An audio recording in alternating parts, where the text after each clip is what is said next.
बाई तुझा आशीर्वाद मालिकेमध्ये आज आपण पाहणार आहोत की अवनी रडतच बाहेर आलेली असते आणि तिला तो सगळा क्षण इथे आठवत असतो की कसा आता तिच्याकडून चुकून पाण्याच्या अंगावरती पाणी पडलं आणि पाण्याने आता तिला कसा काही हात उगारला हे सगळं तिला आठवत असतं आणि खूपच वाईट वाटत असतं. ती आता रडत असते. तेवढ्यातच तिकडून पाठीमागून राजा येतो आणि राजा म्हणत असतो की अहो मॅडम थोडंसं शांत व्हा ना. तर अवनी म्हणत असते की राजा खरंच हे सगळं मी मुद्दाम नाही केलं. अरे मी तुला उठवायला जाणार होते, तुझ्या अंगावरती पाणी टाकणार होते, पण चुकून ते सगळं उलटच झालं. खरंच मला ना खूप वाईट वाटत आहे. त्यावेळेस राजा म्हणतो की अहो अहो असं काही वाईट वाटून घेऊ नका. अहो तो पाण्या ना असाच आहे. अहो त्याला असं वाटलं की मीच आहे म्हणून तो असं बोलला. खरंच वाईट वाटून घेऊ नका. रवणी म्हणत असते की माझ्यामुळे तुम्हाला किती त्रास झालेला आहे. खरंच मी जे वागते ना ते नेहमी चुकीचंच वागते.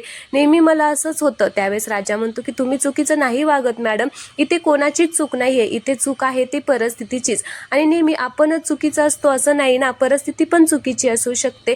मी ना त्याला तुमची माफी मागायला लावतो. त्यावेळेस अवनी म्हणते की नाही नाही, खरं तर माफी मलाच मागायला हवी. मीच चुकीचं वागलेली आहे. तर राजा म्हणतो की नाही अहो मॅडम असं काय करताय. आता तो अवनीला समजावत असतो. तर हे सगळं तिकडून आता आत्याबाई पाहतात. मग आत्याबाई म्हणत असतात की ही धोंड्याची सून रडून का राहिलेली आहे, हिला काय झालेलं आहे. म्हणून आता आत्या खूपच आश्चर्यचकित होऊन त्या दोघांकडे पाहत असतात. मग आत्याबाई लगेचच घरामध्ये जातात आणि मोबाईल घेऊन येतात आणि त्या दोघांचा व्हिडिओ करत असतात. ते जे काही बोलत असतात ते रेकॉर्डिंग करत असतात. तर अवनी म्हणत असते की तुम्ही सगळे माझी एवढी मदत करताय आणि मी तुम्हाला नेहमीच त्रास देत असते. खरंच मी तुम्हाला खूप त्रास दिलेला आहे. पण खरं सांगू का, मला ना अशा घरामध्ये राहायची सवय नाही. अरे तुम्ही खरंच खूप माझी मदत केलेली आहे. पण आता आपण एक काम करूया, माझ्यासाठी रूम शोधूया ना, प्लीज शोधूया ना, असं ते आता राजाला रिक्वेस्ट करत असते. तर आता राजा मनामध्ये म्हणत असतो की खरंच या मॅडमच्या ना मनामधून आता जातच नाहीये. सतत आता यांना त्या रूमचेच विचार येत आहेत. पण आता अवनी म्हणत असते की तुम्हालाही त्रास नको आणि मलाही त्रास नको. मला जर वेगळं राहायला मिळलं ना तर बरं वाटेल, असं आता ती राजाला रिक्वेस्ट करत असते आणि म्हणत असते की आपण रूम शोधूया. तर आता हे सगळं आत्याबाई इकडे रेकॉर्डिंग करत असतात. मग आता राजा इकडे तिकडे पाहत असतो. तर त्याला कळतं की आत्याबाई आता यांचा व्हिडिओ काढत आहेत. मग आता तो म्हणत असतो की ही बाई काही गप्प बसणार नाही. मग अवनीला तो म्हणत असतो की आपण ना एक काम करूया, आज जाऊन बोलायचं का, इथे ना खूपच मूर्ख लोक आहेत, त्यांच्यासमोर तमाशा नको. अवनी सुद्धा आत्याबाईंकडे बघते आणि मग राजा अवनीला आतमध्ये घेऊन जातो. मग आत्याबाई म्हणत असतात की धोंड्या बघ आता हा तुझ्या सुनेचा आणि लेकाचा व्हिडिओ मी कुठे कुठे पाठवते ते, असं म्हणून आत्याबाई खूपच खुश झालेल्या असतात. मग इकडे सगळेजण आता पाण्याला बोलत असतात. यशादा धन्या ओरडत असतात की रागारागामध्ये बोललेलं खूप वाईट वाटतं रे, तू खूपच चुकीचं वागलेलं आहे. त्यावेळेस आता पाण्या म्हणत असतो की आता मला तुम्ही सारखं सारखं त्याचीच आठवण करून का देताय, मला माहितीये माझ्याकडून काय झालंय ते. तेवढ्यातच राजा आणि अवनी तिकडून येतात. मग सगळेजण शांत होतात. पाण्याला अवनीकडे पाहून खूपच आता वाईट वाटत असतं. अवनी आता शांतच उभा असते. दुसरीकडे पायल तिच्या मैत्रिणीबरोबर पाण्याच्या गॅरेजवरती आलेली असते. मग पाण्याचा मित्र म्हणत असतो की ओ पायल मॅडम आज टायमिंग चेंज केला, काय विषय आहे. त्यावेळेस पायल त्याला म्हणत असते की ए डुचक्या गप्प बस, जास्त आगाऊपणा करू नको, पानू कुठे आहे माझा. मग तो म्हणत असतो की ते नाहीत आले अजून. आता मग पायल म्हणत असते की अजून नाही आला. मग तो म्हणतो की अहो तुमचा टायमिंग चेंज झालाय, पाण्या दादाचा थोडीच टायमिंग चेंज झालाय, ते त्यांच्या वेळेवरती येतील. मग पायल म्हणत असते की एक तर रात्रभर माझा डोळ्याला डोळा नाही लागला, मला ना पानूच्या विचाराने ना झोपच येत नव्हती.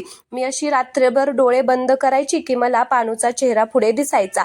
मोठमोठे त्याचे डोळे, कुरळे कुरळे केस, असा भोरा भोरा आवाज. आणि मग तो मला म्हणणार की ए पाहिले गप्प बस, हे मला कधीच ऐकावंसं वाटत आहे. माझ्या ना दिलावरून कंट्रोलच सुटलाय. मला ना असं वाटतं की कधी एकदा सकाळ होती आणि मी माझ्या पानूला येऊन बघते, असंच मला वाटायला लागलेलं आहे. त्यावेळेस तिची मैत्रीण म्हणजे ऋतू म्हणत असते की वेडी बिडी झाली की काय तू. मग पायल म्हणत असते की हो मी वेडीच झालेली आहे माझ्या पाण्याच्या प्रेमामध्ये. मग ती ऋतुजा म्हणत असते की अगं काय करते, पाण्याच्या मागे का लागलेली आहे. अगं कॉलेज क्वीन आहे तू, कॉलेज कॉलेजमधली सगळी श्रीमंत पोरं तुझ्या पाठीमागे फिरतात आणि तो मामूली मेकॅनिकल आहे, त्याच्या काय मागे लागलेले आहे. मग पायलला खूपच राग येतो आणि पायल म्हणत असते की ऋते, मामूली बिमुली म्हणायचं नाही या, माझ्या पानूला काही बोलायचं नाही. तुला सांगते, माझा पानू एकदम भारी आहे. त्याला भेटलं की माझं हृदय एकदम धक धक धक धक वाजायला लागतं. माझ्या पानूला अजिबात असं बोलायचं नाहीये. आणि अगं तू मैत्रीण आहे का वैरीण आहे? आत्ताच्या आत्ता इथून चालती हो. तर ती म्हणते की अगं मी कशी जाऊ? मग ती म्हणते कशी पण जा, पण आत्ताच्या आत्ता माझ्यापासून चालती हो. मग आता ती तिथून निघून जाते. त्यावेळेस ती म्हणते की अजून कसा नाही आला पानू, कधी येणार? मग पाण्याचा मित्र म्हणत असतो की आत्तापर्यंत तर यायला पाहिजे होते, आज तर जरा जास्तच उशीर झाला. मग आता पायल म्हणते की काही घरी राडा तर झाला नसेल ना, काय झालं असेल असं ती आता विचार करत असते. तेवढ्यातच तिची मैत्रीण पुन्हा माघारी येते आणि म्हणत असते की काय ग पायल, मी कशी जाऊ? मग आता ती म्हणते कशी जाऊ म्हणजे तू परत माघारी आली का? मग रिक्षाने जा ना. मग ती म्हणते की पैसे. आता मग पायल म्हणते की बरं चल डुचके, येते तुला सोडून. असं म्हणून आता ती तिच्या मैत्रिणीला सोडायला जाते आणि मग तिला एका रस्त्याच्या कडेला जाऊन सोडून म्हणते की जा आता कडेने इथून. मग तिला जायला लावून पायल नमीला फोन लावते आणि मग तिकडून नमी फोन उचलते आणि म्हणते की काय ग पायल काय? त्यावेळेस इकडून म्हणते की अहो थोरल्या जाऊबाई, इकडे बघा ना, पानू अजूनही गॅरेजवरती आलेला नाहीये. बघा ना घरी काय तर राडा वगैरे झालाय की काय? किती वेळ झालं, पानू एवढा उशीर नाही करत. त्यावेळेस ती म्हणते की अगं एवढं काय टेन्शन घेते, येईल की, आणि सारखं काय ग पानू पानू करत राहते, एवढा काय त्याला भाव देते तो, जर तुला भाव देत नाही तर? ती म्हणते की नाही हो जाऊबाई, तुम्हाला माहितीये ना पानूशिवाय मी नाही राहू शकत. बघा ना घरी काय राडा झालाय का? त्यावेळेस ती म्हणते की अगं काय निगेटिव्ह बोलत राहिलीये, त्या पाण्याच्या नादी लागून तू पण निगेटिव्ह झालेली आहे. काही घरी राडा बिडा झाला नाही, अगं असाच ना तांगड्यावर करून झोपला असेल. मग पायल तिकडून म्हणत असते की अहो बघा ना झोपलेला दिसत असेल की तुम्हाला? त्यावेळेस नमी म्हणत असते की अगं तो काय अंगणात झोपतो का मला दिसायला?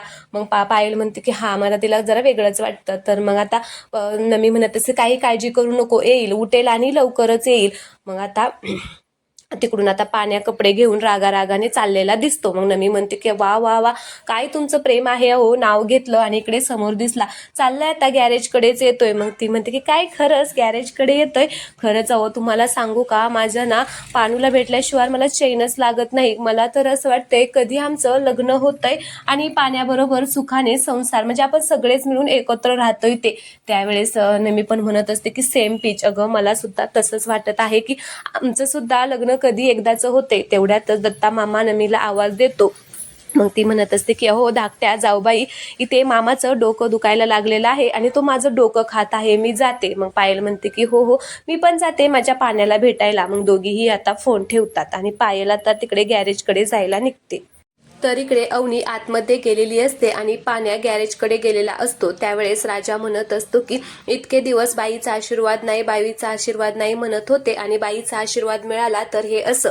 मग यशादा म्हणत असतो की अरे जाऊ दे रे, तो जेवून सुद्धा गेलेला नाहीये, बघ ना तसाच गेलेला आहे. मग राजा चिडतो आणि म्हणत असतो की जाऊ दे, एक दिवस जेवला नाही म्हणून काही मरणार नाही, उपाशी राहिला म्हणून जाऊ दे, मला ना खूपच वैताग आलाय. तर धन्या म्हणत असतो की ए राजादा, आता तू काय चिडतोय, काय एवढी चिडचिड करतोय? मग तो म्हणतो की अरे मला ना त्या आत्याचा राग आलेला आहे, अरे अवनी रडत होत्या तर त्यांचा व्हिडिओ काढलेला आहे, मला ना कळले आता, अण्णा कावळीन म्हणतात ना तिला, ते बरोबरच आहे, असली कसली बाई आहे. मग हे दोघे जण म्हणत असतात काय व्हिडिओ काढलाय, काय बाई काय आहे? तर धन्या म्हणतो की काय स्टेटसला ठेवणार आहे काय व्हिडिओ? खरंच ही बाई ना लयच दिसते तशी नाही. आता सगळेच जण आत्याला वाईट बोलत असतात. दुसरीकडे धोंडी अण्णाला आता पोलीस घरी सोडायला आलेले असतात. त्यावेळेस ते पोलीस म्हणत असतात की अरे अण्णा, पोलीस स्टेशन म्हणजे काय रेल्वे स्टेशन नाही, तुला सारखं घेऊन जायचं आणि आणून सोडायचं, आता जरा सुधर.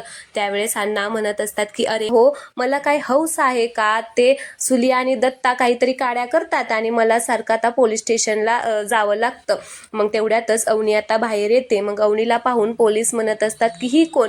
मग आता अण्णा म्हणत असतात की ही आमची लक्ष्मी, माझी सून आहे. मग ते म्हणतात की अरे तुझ्या पोराचं लग्न झालं, आम्हाला बोलवलं नाही. त्यावेळेस अण्णा म्हणतात की अरे सांगितलं होतं मोठ्या साहेबांना आणि सगळ्यांना घेऊन या म्हणून, पण ते एकटेच आले. मग तो पोलीस म्हणत असतो की ड्युटीच अशी आहे की त्याच्यामुळे झालं असेल, बरं जाऊ दे, आता नीट राहा, सुनबाई घरी आलेली आहे, आता तरी जरा सुधर, नाहीतर ही पण तुला सोडून जाईल. त्यावेळेस तो म्हणतो की नाही नाही, आता असं मी वागणार नाही. मग ते पोलीस धोंडे अण्णांना सोडून आता तिथून निघून जातात. त्यावेळेस अवनी मनामध्ये म्हणत असते की अण्णा रात्रभर तिकडे जेलमध्ये राहिले होते, कसे राहिले असतील ते, त्यांना किती त्रास झाला असेल, असा आता ती मनामध्ये विचार करत असते. तेवढ्यातच अण्णा आता अवनीला पाहतात आणि अवनीकडे यायला लागतात. आणि मग ते अवनीला नुसते बघतात आणि आतमध्ये जाऊन बसतात. अवनी सुद्धा त्यांच्या पाठोपाठ जाते. तर आता अण्णा यशाला आवाज देतात, अरे यशा, अरे यशा असे म्हणत ते जोरजोरात आवाज देत असतात. त्यावेळेस यशादा बाहेर येतो आणि अण्णांना पाहून म्हणत असतो की अरे वा अण्णा, तुम्ही आला, कधी आला? त्यावेळेस अण्णा आता काही बोलणार तर यशादाचं लक्ष अवनीकडे जातं. मग तो थोडासा शांतच होतो. मग अण्णा म्हणत असतात की अरे खूप मच्छर चावले रे रात्री, अख्खी रात्र मी झोपलोच नाही, लय मच्छर चावले, म्हणून साहेबांनी आज जरा लवकरच आणून सोडलं. आणि माझा रेडिओ कुठे आहे, रेडिओ करून आता अण्णा इकडे तिकडे शोधायला लागतात. मग अवनी म्हणत असते की अहो अण्णा, तुमचा रेडिओ माझ्याकडे आहे, थांबा मी लगेचच घेऊन येते. असं म्हणून अण्णांचा रेडिओ आणण्यासाठी अवनी आतमध्ये जाते. तर यशादा म्हणत असतो की अण्णा, मी तुमच्यासाठी चहा आणतो, थांबा, चहा घेणार का? तर आता अण्णा म्हणत असतात की नाही नाही, चहा नाही घेणार, मी माझा मोसंबी ज्यूस घेणार.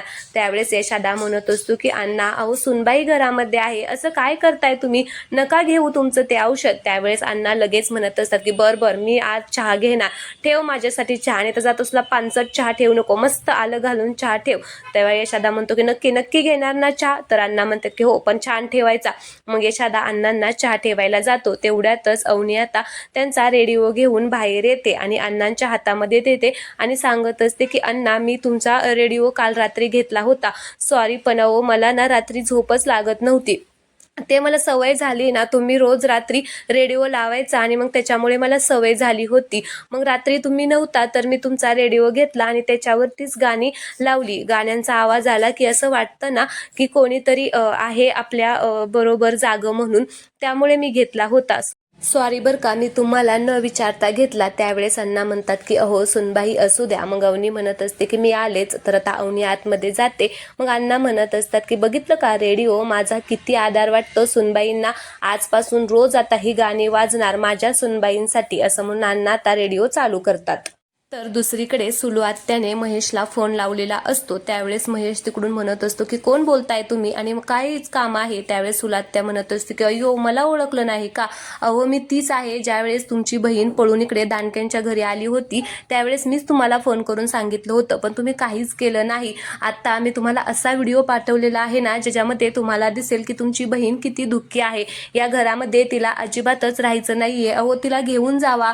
जो मी तुम्हाला व्हिडिओ पाठवलेला आहे ना तो बघा. त्यावेळेस महेश खूपच चिडतो आणि म्हणत असतो की हा ठीक आहे बघतोय, आणि ठेवा फोन. आता तो फोन ठेवतो. त्यावेळेस आता व्हिडिओ चालू करतो. तर तो व्हिडिओ पाहून त्याला धक्काच बसतो. तर त्याच्यामध्ये अवनीने जे म्हणलेलं असतं की मला असल्या घराची सवय नाहीये, मी या घरामध्ये राहणार नाहीये, हे सगळं आता तो ऐकतो आणि त्याला आश्चर्याचा धक्काच बसतो. तर इकडे पाण्या आता गॅरेजमध्ये आलेला असतो. तर संभ्या आता म्हणत असतो की काय हो, काय काम पूर्ण केलं नाही, काय झालं, आज दिवस कुठं उगवला? त्यावेळेस तो म्हणत असतो की खरंच माझं चुकलं, मला ना अक्कल नावाची गोष्टच नाही. राजा जे म्हणतो ना ते अगदी बरोबर आहे, मला अक्कल नाही, मला डोकं नाही. मग संभ्या म्हणत असतो की अरे राजा दादाचं तुम्ही कधीपासून ऐकायला लागला? त्यावेळेस तो म्हणत असतो की तो माझ्यापेक्षा मोठा आहे, तो माझा मोठा भाऊ आहे, 2 वर्षाने मोठा आहे, त्यामुळे आता त्याचं ऐकायलाच हवं. खरंच तो जो म्हणतो ना तो मला बरोबरच म्हणतो, मला अक्कलच नाही. अरे मी आज वहिनीवरती ओरडलो, माझ्यामुळे वहिनीच्या डोळ्यामध्ये पाणी आलं. आता हे ऐकून संभ्याला सुद्धा खूप वाईट वाटत असतं. तो म्हणत असतो की नाही नाही, मला आता खूप वाईट वाटत आहे, माझ्यामुळे हे सगळं झालं आहे. तेवढ्यातच तिकडून पायल येते आणि पायल म्हणत असते की अय्यो पानू, कधीपासून मी तुझी वाट बघते, मी किती वेळ झालं तुझी वाट बघते, आज तू खूपच उशीर केला. त्यावेळेस पाण्या म्हणत असतो की संभ्या, हिला सांग इथून जायला, माझा मूड आज खूपच खराब आहे. तर पायल म्हणते की अरे असं काय करतोय पानू, चल ना, माझी गाडी खराब झालेली आहे, तिकडे लावलेली आहे, चल ना आपण नीट करू. तर पाण्या पुन्हा म्हणत असतो की संभ्या, हिला सांग इथून जायला, माझं डोकं फिरवू नको म्हणून. पण आता पायल काही ऐकतच नाही. पायल म्हणत असते की पाण्या, तुला माहिती का मी बाबांचा धागा आणलेला आहे. मग आता ती धागा काढते आणि त्याच्या हातामध्ये बांधायला लागते. आता पाण्याला खूपच राग येतो. मग पाण्या म्हणत असतो की तुला सांगितलेलं एकदा कळत नाही का ग, असं म्हणून तो पायलला जोरात धक्का देतो आणि म्हणत असतो की पायल तुला एकदा सांगितलेलं कळत नाही का. त्यावेळेस ती म्हणते की अय्यो आज चक्क नावच घेतलं. मग आता तो त्या हातामधला धागा असतो तो काढून खाली फेकतो आणि म्हणत असतो की असला बाबांचा धागा बिगा मला बांधायचा नाही. मग आता पायल आता तो धागा उचलते आणि म्हणत असते की पानू असं देवाचं असतं, ते असं खाली टाकायचं नसतं. तर तो म्हणतो की मला शिकवू नको आणि माझ्या मागे मागे येऊ नको. तर ती म्हणत असते की ऐक ना मी काय म्हणते ते. तर आता तो खूपच चिडतो आणि म्हणतो की हे बघ पायल, मी तुला एकदाच सांगतोय, तुझा आणि माझा काही संबंध नाही. स्कूटीला सायकलीचं चाक बसत नाही आणि सायकलीला स्कूटीचं चाक बसत नाही. ते सगळं वेगवेगळं असतं, त्यामुळे आपलं सुद्धा वेगवेगळं आहे. माझ्या नादाला लागू नको. माझं तुझ्यावरती प्रेम नाहीये, त्यामुळे माझ्या मागे मागे करू नको. इथला फुकटचा चहा प्यायला येत जाऊ नको आणि गाडी बंद पडली म्हणून अजिबात येत जाऊ नको. मला आता तू इथे दिसता कामा नये. तर पायल म्हणते की अरे एवढा काय चिडतोय, ऐक तरी, ऐकून तरी घे. तर आता तो पुन्हा तिला ढकलून देतो आणि तिच्या जवळ जाऊन म्हणतो की तुला एकदा सांगितलेलं कळत नाही का ग. आता मी तुला फुल आणि फायनल सांगतोय, तुझा आणि माझा काहीच संबंध नाहीये.